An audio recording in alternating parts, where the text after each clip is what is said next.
បាទសួស្តីបងប្អូនទាំងអស់គ្នានេះយើងធ្វើវីដេអូបង្ហាញបងប្អូនទាំងអស់គ្នាតាក់ទងទៅនឹងការដែលយើងឲ្យ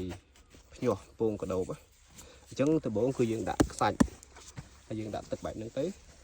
ខ្សាច់ហ្នឹងបងប្អូនដាក់មួយចង្អុលឬក៏ពីរចង្អុលដៃក៏បានដែរ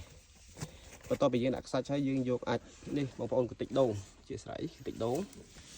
យើងយកកន្តិចដូង100វាដើម្បីបុកពងរៀបវាបែបហ្នឹងពងរៀបបែបហ្នឹងនៅពេលដែលបងប្អូនប្រៀបហើយបងប្អូនយកពងកដោបនេះបងប្អូនយកពងកដោបគឺយើងយកព្រាយវាបែបហ្នឹងទៅព្រាយមួយជាន់បងប្អូនណាមួយជាន់ទេអញ្ចឹងនេះបងប្អូនពងកដោបយើងអញ្ចឹងយើងនៅពេលដែលយើងហើយដាក់ខ្សាច់ហើយគឺយើងយក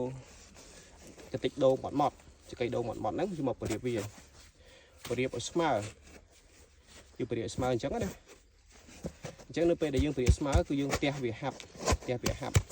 ហើយក៏សូមបញ្ជាក់ថាយើងដាក់ខ្សាច់ខាងក្រោមបងប្អូនដាក់ខ្សាច់ខាងក្រោមគឺផ្ទះហាប់ចឹងទៅនេះផ្ទះហាប់ចឹងទៅបន្ទាប់ពីយើងផ្ទះហាប់ហើយគឺយើងដើររីពងដាក់មួយជាន់ទៅអាស្រ័យទៅបងប្អូនមានពងបងប្អូនមានពងច្រើនបងប្អូនដាក់រៀងមួយជាន់ទៅដាក់រៀងខ្ជះជាងនេះក៏បានដែរតែដោយសារខ្ញុំរំលែកវារៀងស្ដើងបន្តិចណាអញ្ចឹងគឺខ្ញុំដាក់អញ្ចឹងយើងដើរពរាយវាអញ្ចឹងទៅអញ្ចឹងវីដេអូតាក់ទងទៅនឹងការភ្ញាក់ពងកដោបមានប៉ុណ្ណឹងបងប្អូនហើយយើងធ្វើបែបហ្នឹងហើយបងប្អូនយកពងហ្នឹងយកទៅច្រកក្នុងបាវអញ្ចឹងច្រកក្នុងបាវបងប្អូនអញ្ចឹងយើងច្រកក្នុងបាវយើងបាញ់ទឹកវាមួយថ្ងៃ3 4ដងទៅថ្ងៃខែក្តៅអញ្ចឹងបងប្អូនបើយើងទុកហាលថ្ងៃយើងទុកក្នុងទ្រុងដែលមានកម្ដៅថ្ងៃតែបើយើងទុកក្នុងម្លប់បាញ់ព្រឹកល្ងាចបានហើយព្រឹកល្ងាចបានទេបងប្អូនហើយតាក់ទងទៅហ្នឹងហើយ